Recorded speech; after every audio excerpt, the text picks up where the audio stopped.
Olá, seja bem-vindo a mais um episódio do Contabilidade no Ar, o programa que tem o objetivo de descomplicar a contabilidade.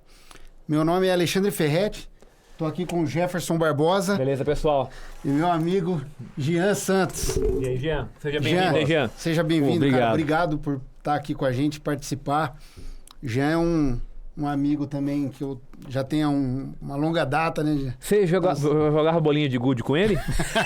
Tô achando, hein? Cara, Peão. Eu conheci o Jean quando eu ia para São Paulo, né? Eu ia de fretado, eu trabalhava numa empresa em São Paulo e nossa amizade nasceu lá no fretado. Ele trabalhava numa empresa também em São Paulo e a gente ia dormindo no fretado. Ida, né? Quem pega o fretado para São Paulo sabe aí como é que é a rotina. Pega de manhã, vai as cortininhas fechadas, mas o cara que ousar abrir aquela cortininha lá, cara, ele é escorraçado. Arruma encrenca, hein? Arruma uma briga, né? Em compensação, na volta, provavelmente de sexta-feira devia rolar uma festinha, né? Truco tinha que ter. Todo dia, truco. Todo dia. Era todo sagrado, dia. segunda a sexta. E não era truco de quatro, não, era 6 pessoas. Era 6 pessoas. O truco era, a mesa do ônibus virava lá, era todo especial só pra turma do truco. Pô, mas que legal. Vamos deixar o Jean se apresentar então aí agora. Antecipando, né? O Jean é um cara especializado aí em departamento pessoal, que é o tema de hoje. Tá? Então hoje nós vamos falar um pouquinho sobre essa profissão ou esse segmento que deriva da contabilidade, que é o departamento pessoal. Jean, fala um pouquinho aí, cara, da sua trajetória, explica pra turma aí um pouquinho do seu currículo. Pô, deixa comigo. Faz 23 anos que eu tô na área de departamento pessoal. O departamento pessoal para mim foi uma veia, né? Eu saí, para quem era vendedor, que nem meu pai, sou filho de comerciante, sempre fui. O departamento pessoal caiu como aprendiz. Então comecei no ano 2000 nessa área. Comecei para uma grande empresa, então foi uma escola para mim, o departamento, no sentido de entender como é que eu consigo contratar tanta gente e demitir tanta gente, né? E, cara, meu Deus do céu, que loucura. Mas foi legal porque era uma empresa nacional, assim, ela estava em todos os estados. E também estava multinacional, ela estava em todos os países, né? Todos os continentes. Então eu comecei nela, fiquei 8 anos nessa empresa, 23 anos. Depois ali eu passei por uma outra, fiquei durante um ano, todas essas com modelo de CSC. Depois dessa empresa aqui foi americana, né? Que eu vim para cá, estava em São Paulo, que a gente se encontrou lá, fiquei 8 anos nela. Vim para americana numa empresa, fiquei no CSC dela um tempo, só cuidando de uma célula. E o departamento pessoal é muito segmentado quando é uma grande companhia. Então você tem mini células lá dentro que separa da parte de RH. E aí disso aí eu vim para Campinas de novo, fiquei numa empresa de educação em Valinhos. Depois eu rodei bastante, né? Depois eu fui para Jaguariúna, numa outra empresa que fica bem famosa na região. Voltei para São Paulo e assim eu fui indo. E aí hoje eu abri minha consultoria e minha experiência dessas empresas que eu passei foi para fazer esse departamento pessoal ser mais efetivo. Pô, mas fica à vontade aí. Fala um pouquinho da do empresa. seu negócio, do seu empreendimento aí, né? Fica à vontade para fazer o jabá. E fala depois do livro também. Eu vou ficar aqui uma meia hora, hein, pessoal? Desliga o microfone dele aí. Mas eu afundei a DP Partner, eu tinha uma empresa antigamente de... Peraí. DP Partner, não, vamos sofisticar. É meio gringo aqui, viu? DP Partner, né? Cara, empresa internacional, né? Portuguesão. Pô. Eu vou fazer minhas apresentações agora de biz diferente, hein, cara? Isso, muda o pitch. Mudar o pitch. E aí eu comecei a DP Partner esse ano, né? Eu tava... Recentemente, até março, eu estava trabalhando numa empresa aqui da região, fiz um acordo com a liderança e aí eu foquei no meu negócio que é para ajudar o departamento pessoal a ser estratégico, que é um tema polêmico. É um tema que não tem hoje, você fala muito do RH estratégico e tem o DP estratégico. Então, eu acho que isso é para trazer, nisso eu fiz até o livro, é um conceito que eu trouxe. Ferretti, você que está com o livro aí, mostra para a turma aí. Ó, o pessoal que está acompanhando.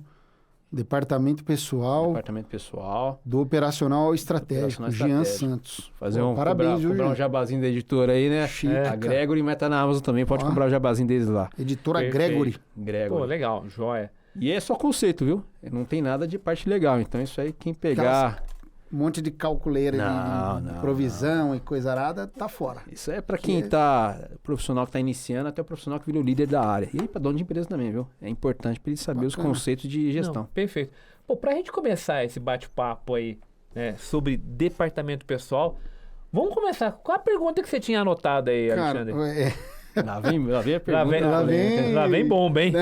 Não, Jean, recursos humanos e departamento pessoal é a mesma coisa, certo? Não, tem diferença. Tem diferença. Então vamos lá, vamos Explica pra gente, desmistificar esse negócio aí. Eu falo um pouco no livro porque o RH ele nasceu do DP. Antigamente você tinha que cumprir muita parte obrigatória, a parte na contabilidade, mas isso ainda hoje é natural, né? Você tem dentro das empresas o RH com o DP, porque é a folha de pagamento que cumpre a obrigação. Mas eu falo que o departamento pessoal ele cumpre as obrigações, né, legais e as políticas, e o RH ele cuida das pessoas. Então, isso é muito misturado em empresas menores, mas em grandes companhias você tem essa área separada, com gerência separada, e até maiores empresas têm uma diretoria para as duas áreas. Mas tem essa separação sim. E aí eu falo que o DP ele quebra uma empresa no curto, o RH quebra no longo. Por quê? Bom, vamos grifar essa frase aí, ó. Vou até anotar aqui. Anota aí, É ó. um insight bacana. É um insight bacana, porque o RH quebra a empresa no curto. Não, o DP quebra no curto e o RH quebra a empresa no longo prazo. Bom, então o bate-papo nosso hoje aqui vai explorar esse aspecto. Né? Bom, é importante. E aí, a gente dividiu aqui, né? Foi no backstation aqui, um pouquinho dessa conversa aqui em alguns blocos, sim, né? Sim. Certo? Então, primeiro bloco a gente vai falar do que, Alexandre? De pessoas. Depois nós vamos falar de gestão, né? O Jean. Isso. Que... Já fui gestor em algumas companhias aí. Eu acho que dá para as pessoas que têm aquele sonho de virar líder. É possível, só basta ter vontade e fazer acontecer. Legal. O pessoal que está trabalhando no departamento pessoal da empresa aí pode visualizar um futuro grande nesse segmento, né? Sim, só que ele tem que, o primeiro olhar, é trazer o retorno para o dono da empresa, para a contabilidade, ter a prestação de serviços, né? Então ele tem um mercado enorme para ele crescer e se desenvolver. Tá. Bacana. Depois nós vamos falar de... Não, depois falando de pessoas, gestão. Na sequência, a gente vai falar de processos. E, por fim, né, tecnologia. Aí você falou para mim que tem umas dicas no final. Tem dicas sem custo, hein? O cara consegue implantar então, sem fazer. Escute até o final, hein? Escuta até o final para poder pegar a dica. Escuta, é importante. Fácil. E olha, uma coisa que é fundamental. Toda a equipe que trabalhou comigo sabe que eu sempre gosto de fazer medição das coisas. Então, a medição no DP tem muita coisa para fazer. Joia. Ô, Jean, cara... Normalmente, o pessoal aí que está no DP, qual que é a formação? Então, a formação depende, assim, geralmente é mais administração, contabilidade, economia. Mas hoje está um pouco o mercado mais aberto, tem os tecnólogos, né? Então, você forma gestão de pessoas e aí você tem muitas pessoas vão mais para o RH, né? A cuidar de pessoas, gestão. Na parte de folha, tem que entender também a parte legal. Então, muito no passado, eram os advogados que cuidavam. E depois abriu a parte de criação de cursos, a parte de contabilidade. Então, são as duas áreas que geralmente lidam mais com isso. Por quê? A parte de advogado é a parte legal. E o contador, porque ele também tem a parte de cálculos. Então, são duas áreas que mais entram no DP. E também tem a administração. Só que ela é uma aberta para todo o público e todo mundo é bem aceito. Só que é uma área complexa. Eles têm que ter muita dedicação para se desenvolver nela. Tá. Então, indo no primeiro bloco, que a gente quer falar sobre pessoas, né? Vamos começar com a primeira dica. O que você chama a atenção aí na hora que a gente olha, pensando no departamento pessoal? O que vem à tua mente já logo de início, que é para quem está começando, ou mesmo no escritório de contabilidade, deveria se preocupar? Acho que primeiro tem que ter as pessoas e tem que ter medição. Né? As pessoas principalmente porque... Com as pessoas bem e felizes, elas conseguem fazer o quê? Montar processos. E do processo vem a tecnologia. Só que com isso você tem que fazer medição dos números. Então, eu daria a dica. Tem as pessoas felizes trabalhando, com os processos claros. Com isso você vai gerar satisfação do cliente. E satisfação também no ambiente. Legal. Então, pera um pouquinho só. Tem uma questão aí de motivação? Sim. Porque hoje é uma área muito burocrática. Então, quando você fala assim, tem a época de fechamento de folha, que é um estresse enorme, visto que nossas leis são bem complexas e você tem as políticas da empresa. E, às vezes, as políticas também complexidade do cliente. Então, você ter que juntar esse mix todo de ingrediente, entregar uma boa qualidade, já é difícil. Imagine se você entregar de forma correta, que ainda você tem algumas burocracias que o governo está tirando, né? com esse social entrando, mas mesmo assim é difícil você manter o compliance, né? A segurança dos dados. Então, acho que a dica para as pessoas é o quê? Sempre tentar atenar às leis, mas sempre com um olhar de processos. Porque eu falo, a folha de pagamento é igual em toda empresa. A CCT, que é a Convenção Coletiva de Trabalho, a CLT, o social, é igual para todas. Então, o que diferencia nas empresas, geralmente, é como é que ela lidar com essa complexidade do dia a dia de trabalho. A clareza. Ô, Jean, eu sei que eu sei como é que é a rotina, porque eu trabalhei em departamento pessoal já. Você também trabalha você não sabia de segredo, não? Fiz folha, opa. Ô, louco, velho. Trabalhei no departamento pessoal de um hospital e depois, lá nessa época em que eu ia para São Paulo, eu fazia folha também. Legal. Né? E aí, tem muita gente que fala assim, o DP só trabalha no final do mês, né? Pô, você já ouviu essa, né? Essa daí é maldosa, hein? É maldosa, eu sei que é, porque eu... Mas explica, então, um pouquinho... Da rotina? Fala um pouquinho da rotina. De repente, eu tô até puxando aqui, mas... Não imagina, Ferretti. Vamos aproveitar o gancho aí. Hoje, sim, tem até veio uma coisa na minha cabeça rápida, né? As empresas que eu trabalhei, muitas delas, né? Algumas me passaram a referência, voltando um pouco o contexto, porque você tem a parte de volumetria, performance e custo. Então, quando você vai olhar para essas empresas, né? No dia a dia... o DP ele não trabalha só no final do mês, é a rotina do mês inteiro. E quando você... Uma contabilidade, ela recebe demanda de todos os dias, né? O lançamento de férias, ou uma prévia de uma rescisão, ou de repente uma auditoria que já tem que pedir alguns documentos, ou às vezes tem que arquivar algum documento, montar um book com o cliente. Quando você vai para uma empresa de grande porte, né? Nesse desenvolvimento, você já tem algumas atividades que você faz por empresa, né? Então, na contabilidade, geralmente... você cuida de cliente de ponta a ponta, ou seja, desde a admissão até a entrega dos encargos, que dura 50 dias, tá? Ele não dura só um mês, não. Começa na entrega do cronograma inicial, ele só tem que ser concluído no momento que você faz o pagamento dos encargos e arquiva muito bem os documentos.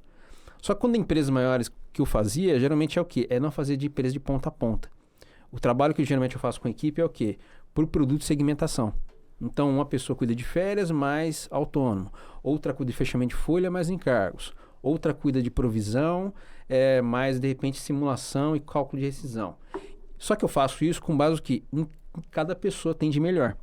Às vezes, não adianta eu colocar uma situação de processo, uma pessoa que ela é mais dinâmica. Ela vai travar e vai dar problema. Perfeito. Então, eu tenho que fazer... Pode falar, Fred, fica à vontade. Desculpa, você falou, a pessoa mais dinâmica, veio na minha cabeça assim, atendimento. Nessa experiência sua, você chegou a atender muita gente? Que é normal o DP ter aquela rotina de atender o pessoal, né? Com dúvida do soldo, né? Do salário. Até diria o seguinte... Meus vencimentos vieram errados. Até diria o seguinte, que nessa conexão que você está fazendo aí, na sua pergunta, a área de departamento pessoal, né, em qualquer empresa, é a área mais auditada, mais conferida, né, porque alguém prepara a folha, né, os cálculos dentro do departamento, alguém vai lá e confere, e aí chega para o funcionário, é o que você acabou de falar, o cara confere lá, pô, o que é essa verba aqui? O que é isso? Como é que foi feito esse cálculo? Se a empresa tem 100 funcionários, são 100 auditores de folha. Cara, tinha até pensei, Barbosa, tinha uma empresa que eu trabalhava que eu tinha 5 gerentes de controladoria no meu pescoço. Porque o custo de mão de obra, o empresário tem que tomar mais cuidado, tá? Contabilidade, qualquer empresa. Por que eu falo que a empresa ela quebra no curto prazo? A gente viu na pandemia. Empresas que estavam saudáveis de caixa, com controle de mão de obra, o custo, né? Sobre o que paga sobre a folha de pagamento, elas só sobreviveram. As que tinham muita provisão, em alto nível de custo de provisão, pessoas com volumetria enorme de hora extra, ou que seja, tá a custo, ela não conseguiu pagar a folha em 2, 3 meses. Quebrou. Porque o maior custo de uma empresa é a folha de pagamento. E aí você pode ter um cálculo aí entre 15%, isso está no livro, entre 15% a 75% do que ela fatura. Empresa de serviço, por exemplo, que são empresas que olham muito custo, ela tem um olhar muito para a mão de obra. Então, ela vende um contrato e aquele contrato são geridos por pessoas, que por isso é importante você deixar as pessoas contentes, né? Porque ela vai lidar direto com o cliente. E aí ela fatura sobre aquela mão de obra que está alocada. Com isso ela está o quê? Se há qualquer margem de erro que tiver na folha, ela tem um prejuízo. Agora, tem empresas que o core dela não é serviço. O core dela, de repente, é fazer algum produto. Uma cadeira, por exemplo. Então, a máquina faz por si só, mas tem que ter mão de obra. Então, o impacto não é tão grande. E aí é onde mora o perigo. Ah, não tem impacto, não tem um custo de folha? Claro que tem, você tem que ficar sempre atento. Porque, de repente, qualquer ajuste que você faz de processo ou revisão tributária de custo, você tem um ganho. Ah, mas é ganho irrisório. Não. R$100, R$50 por mês, no final do ano, é 1.200 ou 1.300. É uma cadeira, é um prêmio, é algo que você pode incentivar, por exemplo, um café. Você pode elaborar todo mês para os colaboradores. Isso falando em pequena empresa, tá? Quando a gente fala em empresas de grande volume de mão de obra, aí qualquer vírgula que você faz, por exemplo, no FAP, no RAT, que eu já tive isso em empresas assim, o impacto no orçamento, você pode quebrar uma empresa. Pô, legal. Aí você já entrou, né? Começou a entrar no aspecto de gestão, né? Do departamento pessoal. Então veja que, né, o livro, né? E você trouxe aqui no começo do nosso podcast uma visão um pouco mais arrojada do que é um departamento pessoal, né? Porque quando a primeira pergunta que foi feita para você, né? É assim, o RH e EDP tem diferença? Claro que tem diferença, né? E é o que você tinha até falado no backstage pra gente, que às vezes o departamento pessoal é a área ali mais renegada, né? Mas no livro ali, já deu para sentir que tem ali uma pegada de dar um up, né, na área de departamento pessoal, e olhando aqui um pouco da questão da gestão, né? Aí eu quero te fazer uma pergunta assim, do sentido, como é que o departamento pode ajudar no processo de orçamento? Dá para ajudar em muito. Eu vou te dar 2 exemplos, né? O primeiro dele, a gente fala da provisão. Quando a gente fala muito de M&A, né? M&A, para quem não conhece, é quando a empresa ela vai e compra uma outra. Ou tem também a fusão para ficar mais forte durante o mercado. E o mundo está muito disso. Mas aí o DP ela pode ajudar a folha de pagamento para a diretoria tomar decisão. As empresas que fazem muito disso são de serviço. Por quê? O core dela está totalmente voltado para pessoas. E quando você tem esse olhar da folha de pagamento como um olhar clínico de custo, de saber quanto que eu estou gastando com hora extra, com folha, com encargos, você tem um feeling muito grande na hora que você vai fazer uma negociação. Já teve empresas que eu trabalhei, mas não indo por orçamento ainda, que foi abatido o valor de compra, a provisão feita de forma errada. Então, se acreditou, fez o cálculo, parametrizou o sistema para o cálculo de uma provisão. Com base nisso, a empresa, você só confere a entrada e saída, algumas variações no mês, mas você não olha no detalhe. Eu sempre olhei no detalhe a variação de provisão de todos os colaboradores, porque ali você pode descobrir algum erro. E aí, nessa história dessa empresa, a gente acabou negociando a compra, bateu o valor. Isso virou um save para a empresa, resultado. Então, o departamento pessoal, ele tem como dar muito resultado para uma empresa de forma legal, né? Isso falando assim, você pegando fatores de erros que pode acontecer. Agora, no orçamento, quando você vai definir eu vou ter um aumento, né? De um quadro de colaboradores que eu vou aumentar a parte de comercial, um exemplo. Aquele comercial que eu fiz um aumento daquela quantidade de mão de obra, eu vou aumentar o custo de minha mão de obra. Consequentemente, será que aquele investimento que eu fiz trouxe retorno com algumas metas definidas? Trouxe. Como é que a gente vai saber? Medindo. Então, quanto que eu tive de salário versus a comissão versus o que ele teve de retorno financeiro para a companhia. Pô, olha que sacada aí que você está chamando a atenção, né? Poxa vida, de olhar, né? O cara do DP sair um pouquinho da zona de conforto da rotina dele, de só preparar o número, né? Ali com a precisão aritmética ali fantástica, mas de olhar, falar, poxa vida, a empresa ali tinha ali uma determinada quantidade X de funcionários, uma determinada função, incrementou. Mas por que incrementou? Né? Qual é o benefício que esse incremento trouxe para a operação? Isso, de alguma forma, ajudou a aliviar um processo, reduzir algum custo ou aumentar a receita da empresa? Então, a tua pegada, a forma de pensar, de fato, né, leva para um lado mais estratégico, né? Um insight muito bacana, porque muita gente pensa que o dia a dia do DP é essa rotina, né? De fazer o cálculo, mas não pensa no estratégico, como ajudar o empresário ali no orçamento, por exemplo. Com certeza. Ó, eu levantei... Na parte estratégica. E eu levantei sempre quando eu dava uma olhada, quando você vai fazer, por exemplo, você não tem uma medição, você vai fazer uma expansão numa empresa, e aí você vai fazer uma expansão na folha de pagamento, um exemplo, tá? quanto que eu tenho que aumentar de quadro versus o que eu estou aumentando no negócio. Não pode ser a mesma coisa. Perfeito. Por quê? Aí se envolve processo. Só que com isso você tem que tomar muito cuidado. Não é que porque você acha que tem um cálculo padrão. Não tem um cálculo padrão. E se você aumentar a mesma quantidade que você aumenta as pessoas na área versus o negócio crescendo, vai ter uma discrepância. Aí você não tem lucro e você não consegue reverter aqui num bônus, PLR. Nós fizemos um vídeo em 2018, se eu não me engano, ou 17, e 17, não, acho que foi até antes, 16, e nós dizíamos exatamente isso. Eram uns vídeos curtos, de 3 minutos, de dicas, sabe?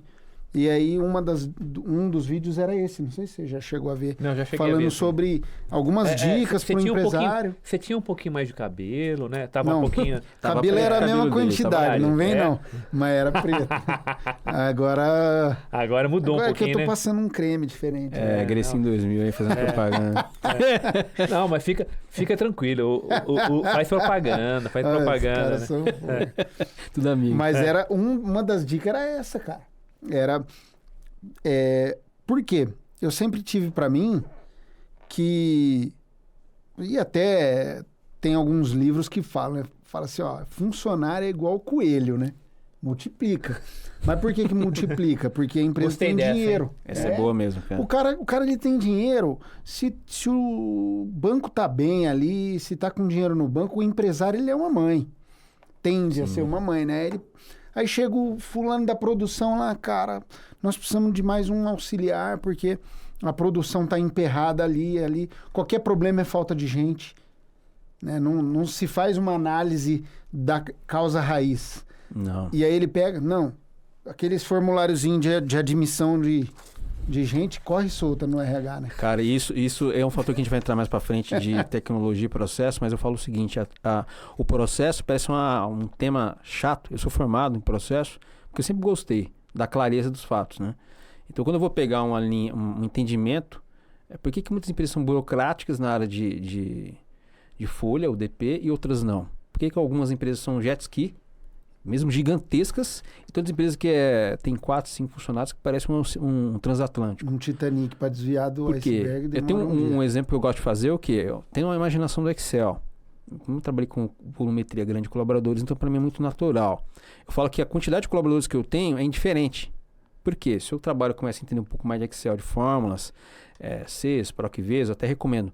Você tem que saber o PROC-V na mão. E até dou uma dica. Quem vai assistir que trabalhou comigo, eu fiz ensinar o PROC-V de forma... Tem que ter, cara. Porque você vai trabalhar numa empresa que tem... Vamos falar aqui. Tem 70 mil colaboradores. Você não vai fazer a conferência na mão. Você faz a conferência com cruzamento de dados. Perfeito. Para você ter velocidade. Não, né? assim, a tecnologia tá aí para nos Opa. ajudar, né? Aquela E- conciliação antiga não dá mais, Não. não. É, E não. aí, você falando disso de ter o formulário, tá num evento que teve de RH em São Paulo que eu estava, tem várias ferramentas hoje. Então, você pode ter empresas que hoje fazem o formulário na mão, tem empresas que fazem a admissão pelo WhatsApp, o robô, já o IA, digitando o sistema validando, sem interação humana. E Mas aí... mesmo aquele formulário Tem. de autorização, de requisição. Sim, tal, tem empresas que é tudo automático. Já Então, denunciei, então, na já verdade. denunciei.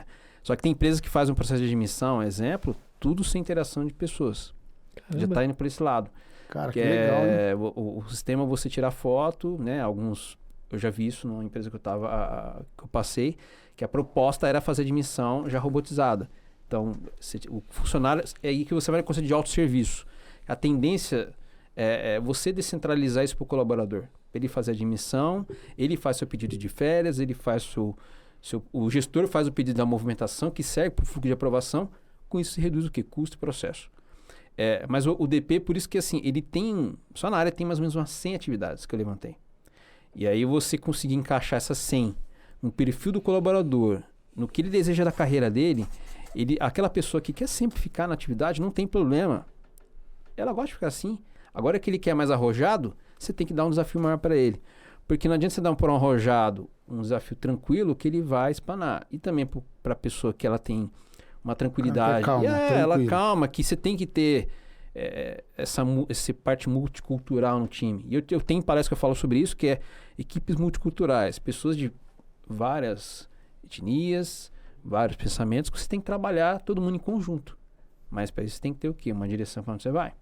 Perfeito. Então Definir meta, né? A gente acabou voltando no tema pessoas. Vejo que, de novo, pessoas é fundamental em qualquer negócio.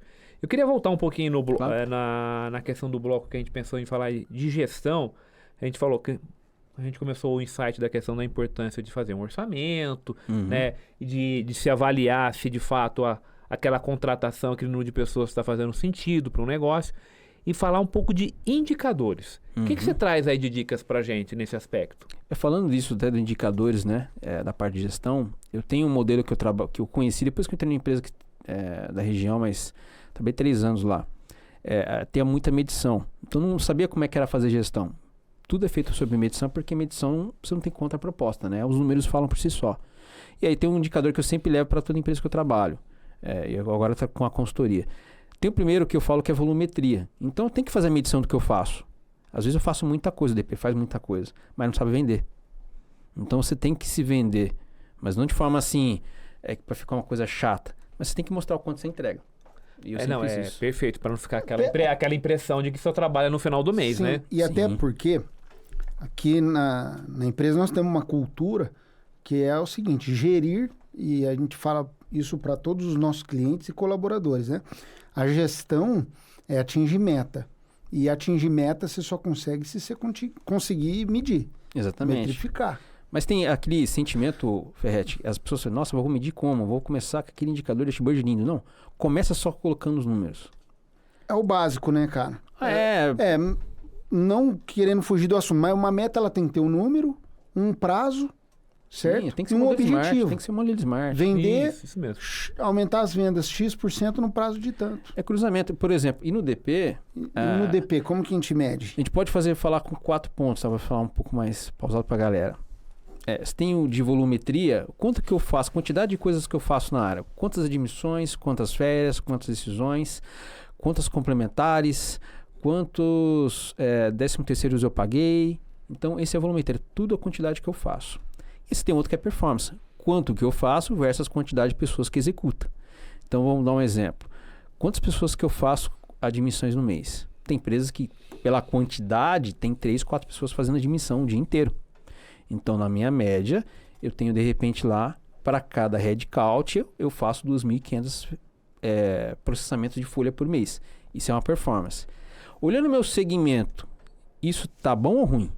Aí é a pergunta que eu fazia com o time. Eu sou tão bom quanto um BPO fazendo o meu serviço? Não sou. Preocupante? Então, a empresa pode chegar a qualquer momento e terceirizar a área. Terceirizar. Ou mudar para um outro fornecedor. E aí vou até complementar o que você está falando e dizer assim, que o fato de você ter dados de volumetria, né, te ajuda e permite avaliar a questão do BPO, né, de terceirizar. Porque de repente você está lá com uma volumetria e uma capacidade, às vezes, no time de departamento pessoal, ociosa. Sim. Né? E que às vezes o caminho deveria ser, de fato, a terceirização, né? Ou se um grupo é maior, é o que você tinha comentado no início, né? De criar lá um centro de serviços compartilhados, né? Isso. E quando você tem essa volumetria, essa medição feita, você consegue, além de acompanhar o quanto que eu faço, né? Você se compara com o mercado. Contabilidade, exemplo. Ela pode chegar a ter 200 ou 250 pessoas, 150 por pessoa que ela tem no time. Então, se ela tem, por exemplo, lá, processa uma folha de 1.000 colaboradores, ela pode ter 4 pessoas no time. Legal. Perante as demais contabilidades que são meus concorrentes ou meus parceiros, eu sou bom ou sou igual? Se eu sou igual, eu preciso melhorar. Eu sempre parto do princípio de alto nível. A minha régua é sempre lá em cima.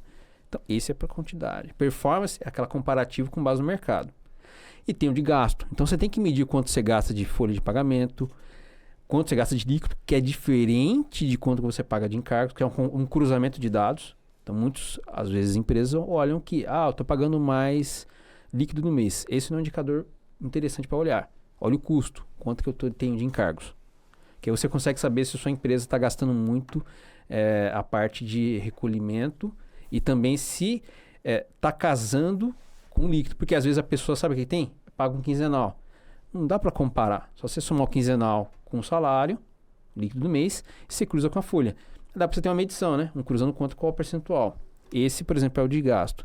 E tem também de ganho. Então, eu melhorei um processo, ele está mais rápido. Qual o tempo hora homem da área que eu gastei, que eu tive de retorno? Então, vamos supor que a pessoa ganha R$1.000. Ela gasta lá, sei lá, 8 horas eu economizei. Né? Vamos supor que seja 80. Não é só 80. Qual que é o encargo sobre ela? É sempre vezes 2. Que vai chegar o quê? A 160. E aí eu posso o quê? Às vezes triplicar, porque geralmente acontece, por causa de tempo. Então, ser 240 que eu economizei. Eu posso fazer revisão tributária e revisão de processo. Lembra que a gente falou, por exemplo, num ganho que eu tive de provisão? Que às vezes numa parâmetro errado, no M&A foi feita a aquisição, a gente que era mais safo esperto no segmento, detectou, bateu da compra, é saving. Resultado. É isso aí. Só fazendo um pause, no nosso último episódio nós falamos sobre M&A e due diligence. Então você que está começando a seguir o canal aí agora, vai lá no nosso último episódio que está lá o nosso podcast com o Renato Goya. Muito bom.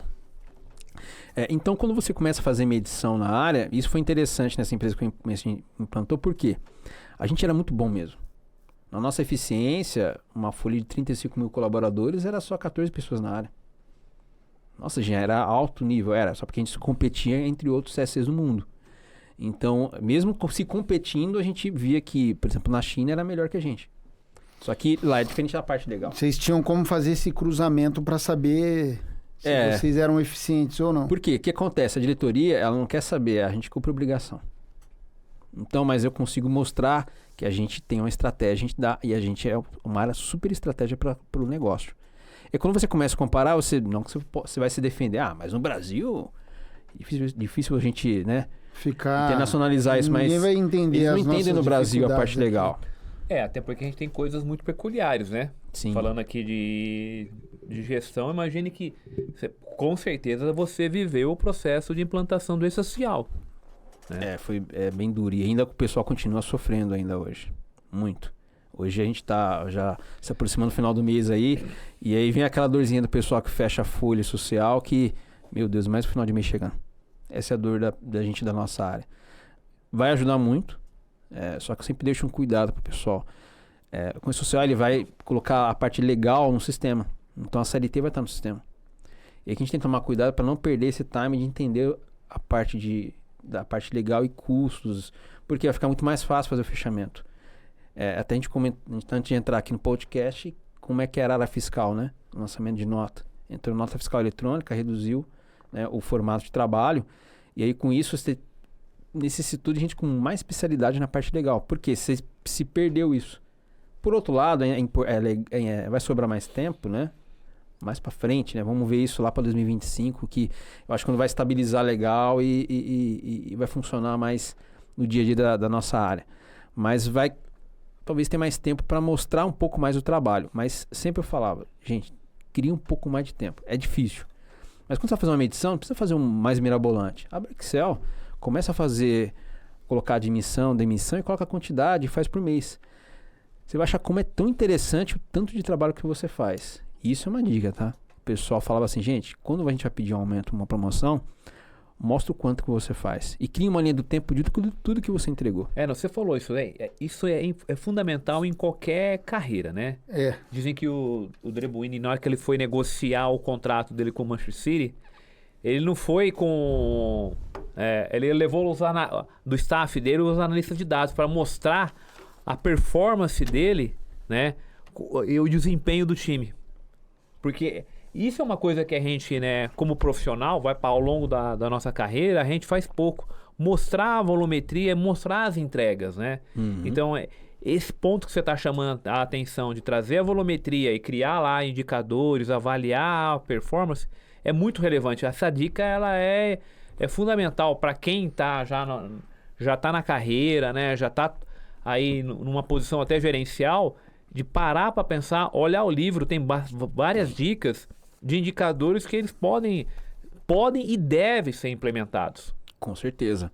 E aí ele ajuda muito para quem é gestor, que nem eu já fui, né? Então você lidar com lideranças e acontece às vezes de troca de liderança. Quando você tem a medição, a primeira coisa que fala, o que você faz? Bom, a base não está perguntando o que você faz de rotina na entrega, não. É a volumetria que você entrega. E isso era fundamental. Então, às vezes, quando chegava algum CFO, o diretor de RH para mim, demonstrar no final do mês o resultado que eu tinha feito pela área, ele ficava vislumbrado, visto o quê? As coisas que a gente fazia. Então, eu tinha meus indicadores e projetos. E esse comparativo. Porque é muito mais fácil. Então, eu não vou pedir o aumento. Ele vai vir em consequência do que eu estou entregando. Perfeito. Porque eu estou agregando valor. Não, perfeito. E aí, na nossa região, a gente tem um monte de multinacional, né? E para pessoas de fora, né? CFOs de fora, né? Uhum. O cara olha, começa a questionar sempre a estrutura brasileira, né? Porque a gente vive um nível de compliance, né? De requerimento, de obrigações acessórias muito maior. E no RH não é diferente. Não é. Né? Não é diferente. Então, tem uma demanda aí grande, né? Sim, até tem uma coisa, Fred, eu falo que o DP não pode ser visto nem lembrado, porque às vezes pode ser uma reclamação. Então a gente tem que ser visto e lembrado pelo tanto que a gente entrega. Exato. Só que o indicador vai fazer isso. É isso aí. Ô Jean, cara, fala um pouquinho pra gente aí, fazendo um link com o nosso negócio, que é a auditoria, e o pessoal que tem interesse na área. Quais são os erros que o pessoal ali do DP consegue mitigar? Como mitigar esses riscos aí, erros? Eu acho assim, um dos fatores que a gente tem que tomar cuidado é aquela famosa pastinha, aquele saquinho que eu lanço no final do mês. Aquilo tem que ser evitado, gente. Aí a gente tem que trabalhar com um pouco mais de tecnologia, que mais pra frente a gente vai falar sobre isso. Mas quando eu tenho que usar muito sistema de folha para me ajudar no dia a dia. Só assim. Tinha uma empresa que eu trabalhei que a gente tinha muito processo e aí eu cuidado. Vou fazer algum lançamento novo, uma compra, algo nesse sentido. Eu continuo fazendo o trabalho de fazer o lançamento no mês ou deixo aquele lançamento fixo. O que eu geralmente faço como dica que eu dou pro pessoal para dar uma velocidade maior no dia a dia? Coloca toda a regra de cálculo dentro do próprio sistema, mas nunca deixe somente lá. Deixe isso num POP, num checklist. Então, e aí o que seria de repente um checklist, né? Para quem não conhece. Muitos fazem no Word, no Excel, num caderno. Eu faço, entrando em processos, o que e o como. O que eu tenho que fazer nessa atividade e como eu faço ela. Sem muito detalhe. Se é um detalhe com imagem, eu faço. Aí é um POP, que é o manual. Explica pra turma o que é o POP. O POP as empresas que têm um CSC, né? Que então, vamos... melhor conversar. Melhor explicar o que é CSC, né? Explica os dois agora. É o Centro de Serviços Compartilhados. Que é as muito empresas, comum em empresa grande, né? Empresa grande. O que ela faz, gente? Às vezes você tem um CSC e você não sabe. Que é você pegar o administrativo, um determinado local físico e você prestar serviço para as empresas do grupo. Perfeito. Então é você e você começa a fazer o quê? Você presta serviço para as empresas do grupo. Então você é um prestador. Eu, como prestador de empresa de serviço administrativo, eu sou tão bom quanto uma empresa fazendo o mesmo serviço que eu faço no mercado. E aí, isso eu começo a olhar o quê? Nesse formato de análise, né? De melhorar e mitigar. Eu tenho que fazer com que o trabalho, meu no dia a dia de folha, ele seja mais leve. Então, tenta evitar de não ter isso no papel. Use o sistema de folha.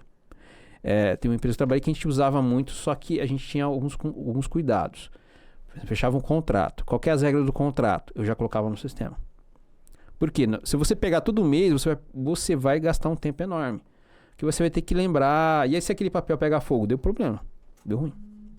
Então eu tenho que ter, por exemplo, aquela regrinha de cálculo no sistema. Vamos supor, eu tenho que pagar a insalubridade para aquele colaborador. Hoje, na regra social, ele tem que vir com base no SESMIT, né, que é a parte ocupacional, com base no cargo que a pessoa tem, e aquele cálculo ele é definido, se ele tiver os critérios com base na definição, ele paga.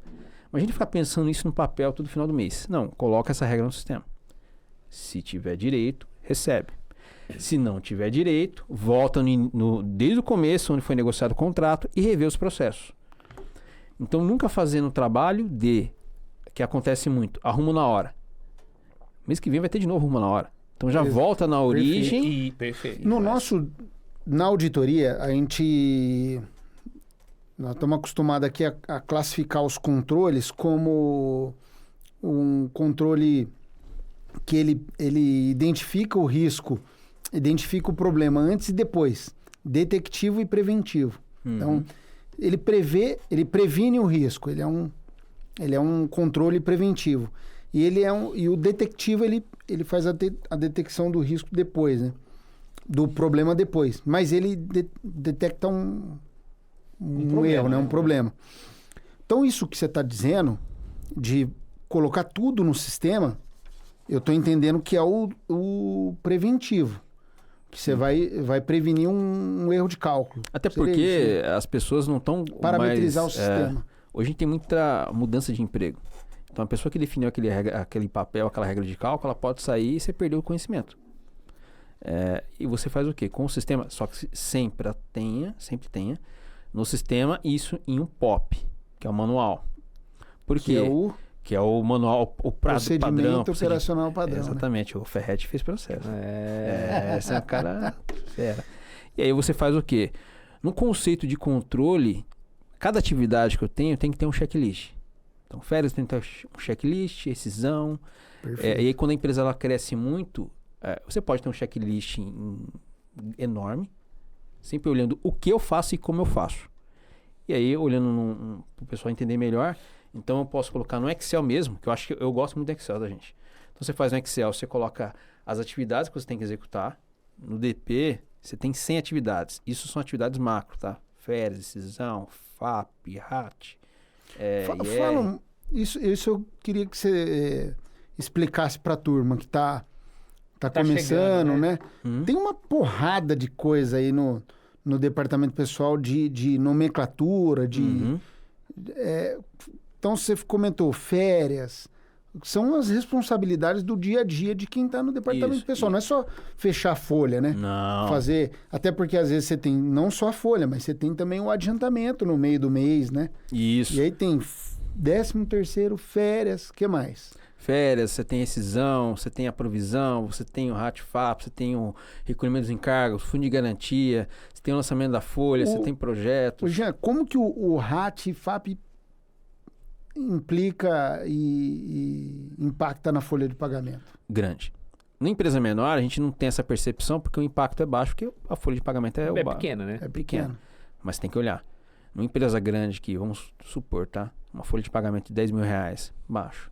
Faz uma folha de pagamento de 10 milhões. Ou uma folha de pagamento de 100 milhões. Se eu sou o assistente lá do departamento pessoal e vou lá e altero o RAT de 1 para 2%, dá impacto, será? Imagina, não vai rolar demissão, não. Será que rola? Cara, e assim, você pega empresas que são mais de serviços, né? Que o core dela são pessoas. Isso eu já tive muito estresse, né? Vamos dizer assim, estresse no dia de execução. Porque quando ia sair o FAP, né? Que aquele FAP ele sai em setembro, aí você tem a contestação. E aí as empresas têm que sempre acompanhar. Então, gente, seja seu amigo do saúde ocupacional, faça a gestão do FAP, porque o FAP em si é o fator previdenciário, que ele pode ser gerado por acidente ou a parte de... Eu não vou entrar muito em detalhe, que senão alguns amigos vão corrigir, tá? Não, perfeito. Vamos só explorar o seguinte. Você acabou de falar, assim, que você tem uma alíquota de um... Eu vou falar assim, de um tributo, tá? Que a empresa tem que pagar em função de problemas que aconteceram, né? Isso. E aí, né, tem muita gente que, assim, às vezes até alguns empreendedores olham para questões de CIPA, né? Às vezes olham como uma questão assim, não, tem que fazer porque é burocrático, burocracia, tal. mal burocracia, necessário. É o mal necessário e tal. Opa, uma coisa bem feita, bem executada, né, pode trazer redução na carga tributária da empresa, pensando principalmente na folha de pagamento. Com certeza, viu, Barbosa? E aí, assim, só pra gente explorar um pouco mais a parte de encargos que a gente já entrou, tem um cliente que eu faço um trabalho com ele que hoje ele é Simples Nacional. Então, Simples Nacional é alíquota básica, né? Única. Não falo básica assim porque o tributo é alto. Quando ele vai para o real presumido, a brincadeira é outra. Porque ele já entra com a tributação, chutando rápido aqui, 20% empresa, terceiro 5,8%, RAT-FAP multiplicado pode chegar a 5%. Então, só aí você já chega no fator de encargos alto. Mas o fundo de garantia chegou a 36% a 37% de tributo só na folha direta. Além disso, tem provisão também, né? Porque você tem que provisionar ali 13º e férias. Então, ali de 13º e férias, na média, os dois somados vai dar 26%, 27%. Já chegou a 65% quase. Não esquece dos benefícios. Então, você pode chegar no mínimo ali a 100% de um salário de um colaborador. Ou seja, se uma pessoa Você pagou um salário de 1.000 para ela custa 2.000 no mínimo. Vamos pegar essa questão de benefícios, né? Entrando no aspecto de gestão, de departamento pessoal, né? O que você viveu aí de coisas interessantes, né? Na prática de benefícios, como é que você vê isso dentro das empresas, né? Poxa vida, vale a pena, não vale a pena? Qual que é a tua leitura? Qual que é a tua dica para o empreendedor que está começando um negócio, a pensar no negócio dele, a pensar nas pessoas, né? Como é que ele deveria tratar essa questão de benefícios aí? Benefício eu acho que é um grande atrativo, né? Hoje a gente fala, não é só você dar um plano de benefício de saúde, um odontológico, uma alimentação, uma refeição, visto que não tem tributo, né? Nós tem um pátio para seguir, mas ele é um benefício que gera muito valor. E quando você vai na parte, né, entra um pouco mais em Maslow aí, você vê tem a parte das necessidades. E você pega muitas empresas que usam muito esse critério. E quando você atende muito bem, às vezes o colaborador ele não troca a empresa pelo salário, mas ele vai pensar muito em perder aquele benefício. E aí é uma área que, por isso que a gente faz a separação do RH e DP, porque o RH ele cuida mais disso, o DP ele olha a parte de números. Mas quando você vai olhar os critérios, né, tem colaborador que troca de um trabalho por R$50, mas tem que colocar na balança se para ele não vai perder, às vezes, de tentar fazer tudo de novo numa nova empresa, por causa de R$50. Mas ele vai pensar 2 vezes ou 3 num ambiente de trabalho saudável e com bons benefícios. Não, perfeito. Então vamos aproveitar o gancho e pensar assim, ó. É natural que um pequeno empreendedor, quando começa um negócio, ele não tem a área de RH Sim. dentro de uma empresa dele. Mas com certeza ele tem alguém fazendo a atividade de DP. Uhum. Né? Então, nesta visão que você traz no livro, né, de ter um DP mais estratégico, né, então aí tem dicas, né, principalmente para escritórios de contabilidade, né, ou para quem está ali num negócio fazendo exclusivamente ali a parte de DP, de começar a desenvolver um olhar mais estratégico para essa questão de benefício. Sim, e tem N benefícios, tá? Eu dedico quase uma página, 2 páginas só opções de benefícios, porque cada empresa tem seu benefício, né? Então, às vezes tem que adaptar ao negócio. Mas você tem mais ou menos 2 páginas do livro que eu falo dos tipos de benefícios que existem. O que é legal? Você fazer um trabalho, uma consultoria, para saber qual que é o melhor benefício para sua empresa. Porque, às vezes, por exemplo, o home office é um benefício. E é um benefício que, se você conseguir ter uma medição legal do time trabalhando, e é o que eu comentava com um líder meu, né? Eu falava, mas eu não sei se o cara está entregando ou não está. Barbosa, se a pessoa não vai entregar, não vai ser na sua frente, não em casa. Até falando o nome dele, né? Desculpa aí, mas ele é um grande colega e eu comentava.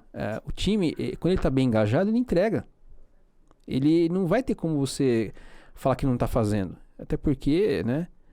O resultado dele também, a carreira dele está em jogo. Só que ele vai fazer a mesma coisa em casa. E até você tem que tomar cuidado, porque tem colaboradores que são tão dedicados que ele esquece do horário.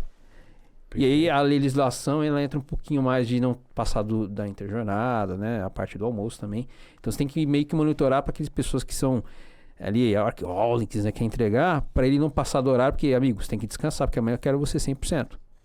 Então eu sempre tinha esse cuidado, gente. É importante descansar. A mente tem que estar descansada. Dia seguinte, você está voando comigo aqui. Perfeito. Ô, Jean, agora, é comum algumas empresas fazerem do salário benefício, pagar uma parte do salário ou hora extra ou parte de salário em benefício na sua trajetória aí. Como que você viu isso? É um tema bem polêmico, né? Porque você entra...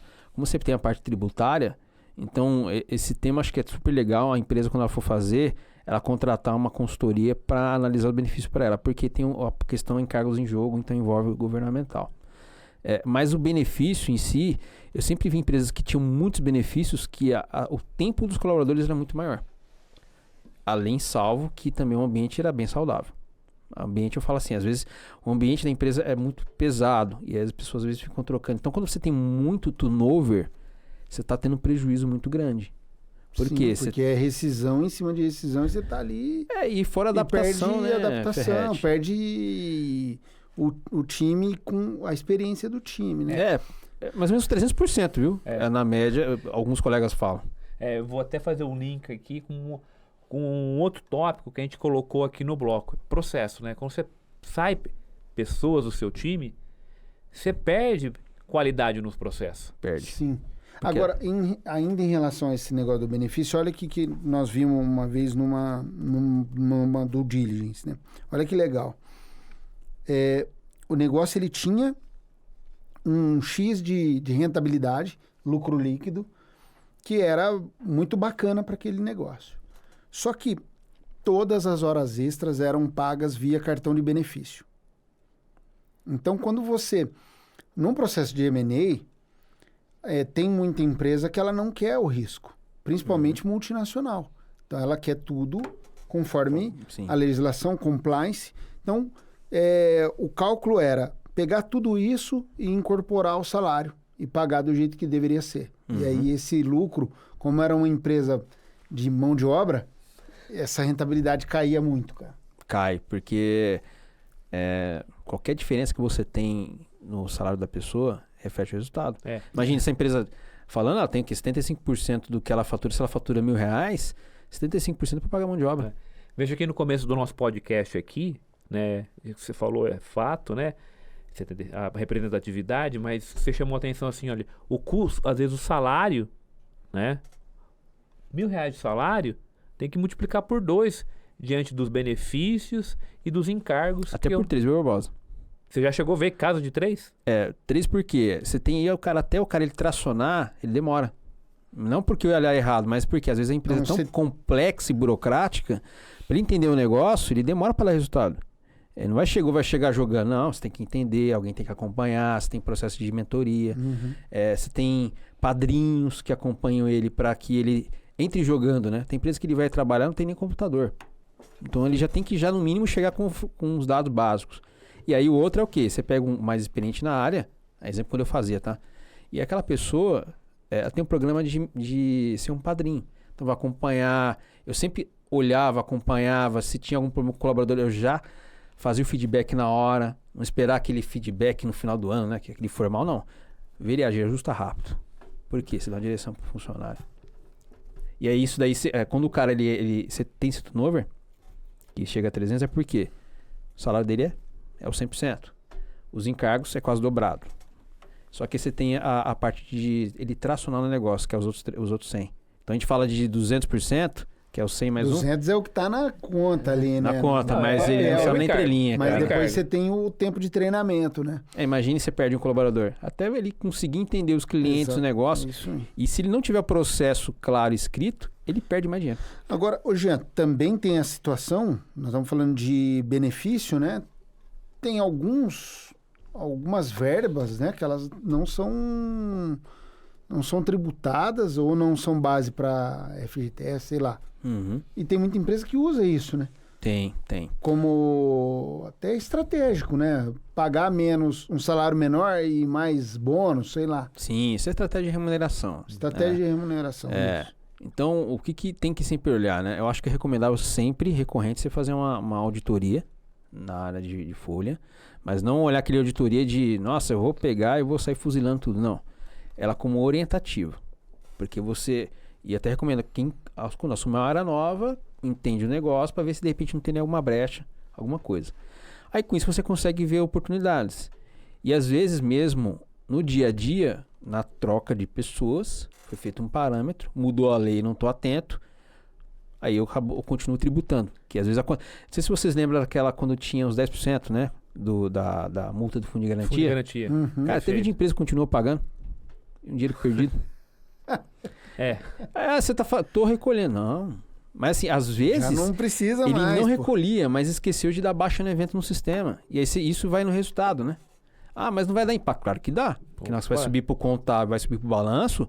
Aí chega o dono para comprar a empresa investidor. Tá cara a sua empresa, hein? Eu tô achando que aquela oportunidade que ele achou lá no M&A, né, tinha a ver com isso. Tinha mais provisão lá de pagamento de FGTS que não deveria. Foi isso mesmo. Foi isso mesmo. Eu tô chutando que é isso. Foi. O cálculo tava errado, você acredita? Porque o pessoal acreditou que no início que foi feito estava otimizado. Não vai mudar o sistema. Hoje, gente, os sistemas pode acontecer, como eles são em nuvem, e você tem algumas pessoas, alguém que desenvolve ou mexe, ou mesmo até quem está mexendo na configuração do evento, mexer em algum evento que ele tem uma configuração que impacta outra coisa, você não vai saber. Por isso que, às vezes, quando você muda um evento, atividades chaves têm que ser avisadas. Já que você tocou agora no tema eventos, né?